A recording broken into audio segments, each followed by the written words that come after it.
कुशियारकुल में तृणमूल कांग्रेस की जनसभा, 400 से अधिक लोगों ने थामा पार्टी का दामन। काटेगोड़ा पश्चिम काटेगोड़ा के कुशियारकुल बाजार में मंगलवार को तृणमूल कांग्रेस का शामिल होने का कार्यक्रम और जनसभा आयोजित हुई। इसमें सांसद सुष्मिता देव, कछार जिला अध्यक्ष राजेश देव सहित कई वरिष्ठ नेता उपस्थित रहे। कार्यक्रम में कांग्रेस, भाजपा और AIUDF छोड़कर लगभग 400 लोग तृणमूल कांग्रेस में शामिल हुए। इस दौरान सेवानिवृत्त ACS अधिकारी फजलुल रहमान लश्कर ने भी पार्टी की सदस्यता ग्रहण की। सभा को संबोधित करते हुए सांसद सुष्मिता देव ने भाजपा सरकार पर विकास में विफलता और भ्रष्टाचार के आरोप लगाए। नेताओं ने कहा कि फजलुल रहमान लश्कर के शामिल होने से पार्टी और मजबूत हुई है तथा आगामी विधानसभा चुनाव में उन्हें प्रत्याशी बनाए जाने की संभावना है।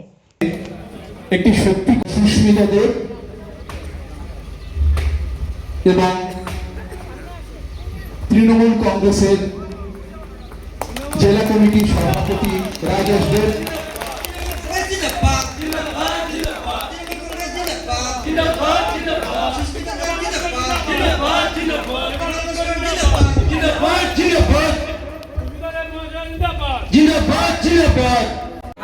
এফআর লস্কর সাহেবকে স্বাগতম জানাচ্ছি। সর্বভারতীয় তৃণমূল কংগ্রেসে যোগদান করেছেন এবং কাটিগড়ার ভূমিপুত্র হিসাবে ওনার অনেক সুনাম রয়েছে।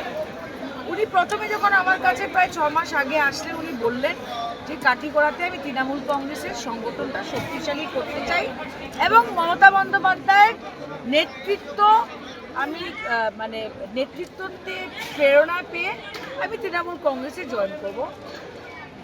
আমি ওনাকে ওয়েলকাম করেছি এবং আজকে উনি প্রায় 400-500 মানুষ নিয়ে জয়েনিং করেছেন। আগামী দিনে মন্ডল ওয়াইজ আমরা আরও জয়েনিং করাবো এবং কাঠিগড়াতে আমরা প্রার্থী দিব।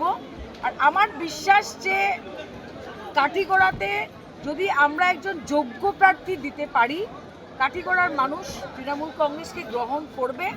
আর বিধানসভাতে আমার বিশ্বাস যে তৃণমূল কংগ্রেসের বিধায়ক থাকলে ভালো করে কাঠিগড়ার উন্নয়নের জন্য কাজ করতে পারবে। আর বাকিরা তো সবাই আমি দেখতে পাচ্ছি অনেকেই আসছে কাঠিগড়াতে, কিন্তু কেউ বিজেপির থেকে এসছে, যার রক্ততে বিজেপি, কেউ কন্ট্রাক্টর, কেউ বাইরের থেকে এসছে। কিন্তু এফআর সাহেব যদি আগামী 2 মাসের মধ্যে নমিনেশন চায়, আমি নিশ্চয় সেটাকে সাপোর্ট করব। বিধানসভা নির্বাচনে বরাকপুরতে কতজন প্রার্থী দেবেন? আমি পুরো লিস্টটা কলকাতায় পাঠিয়েছি এবং আমরা হাইলাকান্দি, শ্রীভূমি এবং কাছাড় 3টা জেলাতেই ক্যান্ডিডেট দিব। আর কোন কোন সিটে দিব এটা একটা সার্ভে চলছে। সার্ভের পরে কলকাতাতে 10 জানুয়ারির আগে এই সিদ্ধান্তটা হবে। মুখ্যমন্ত্রী চলতি মাসের প্রথম সপ্তাহে এসে বলছেন যে বরাকের 13টা সিটের মধ্যে 10টা সিট উনি পাবেন এবং 3টা সিট মিয়া মুসলমানদের পক্ষে যাবে এবং স্থানীয় মুসলমানরা বিজেপিকে ভোট দিবে, কিন্তু মিয়া মুসলমানদের সঙ্গে উনি যুদ্ধ ঘোষণা করেছেন। কি বলবেন আপনি? দেখেন, আসামের মুখ্যমন্ত্রী কি আমি বলবো যে উনি উন্নয়নের কথা কম বলে আর হিন্দু মুসলমানের কথাটা বেশি বলেন। উনি যদি বরাক উপত্যকা নিয়ে এতই কনফিডেন্ট যে উনি 10টা জিতে যাবেন না, কয়টা জিতে যাবেন না, তাদের ভোট লাগে না, ওদের ভোট লাগে না, আমি মুখ্যমন্ত্রীকে বলছি আপনারা একটা ভিশন ডকুমেন্ট রিলিজ করেছিলেন 10 বছর আগে, ভিশন 2026। আপনি দাঁড়ান একটা জায়গায়, আমি আপনার পাশে ওপেন ডিবেট করব যে সেই ভিশন ডকুমেন্টের মধ্যে থেকে আপনারা বরাকের জন্য কোন কাজটা করেছেন।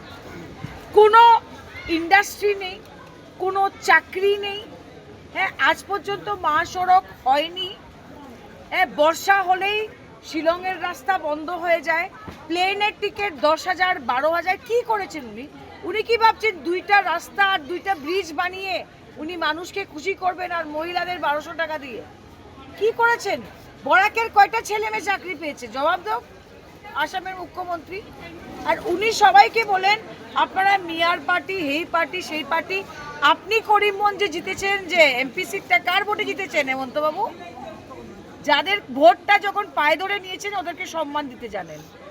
রাজনীতিতে আসার মুখ্য উদ্দেশ্য হয়েছে আমাদের মধ্যে ভ্রাতৃত্ব স্থাপন করা, মানুষের মানুষের সম্পর্ক যেটা সেটাকে আরও সুদৃঢ় করা এবং আজকের পরিস্থিতিতে আমরা হিন্দু মুসলমান বৌদ্ধ খ্রিস্টান সব মিলে যাতে আমাদের দেশের আমাদের এলাকার মঙ্গলের জন্য আমরা মিলেমিশে কাজ করতে পারি।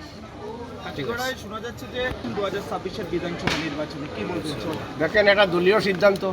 আমি দলে যোগদান করেছি, আমি দলের এক আদর্শ সৈনিক হিসাবে আমি দলের যে সিদ্ধান্ত আমাকে দেওয়া নেবে সেই সিদ্ধান্ত আমি মেনে নেব। আপনার ইচ্ছা আছে ইচ্ছা অনিচ্ছার কথা, দলের সিদ্ধান্ত মেনে নেব।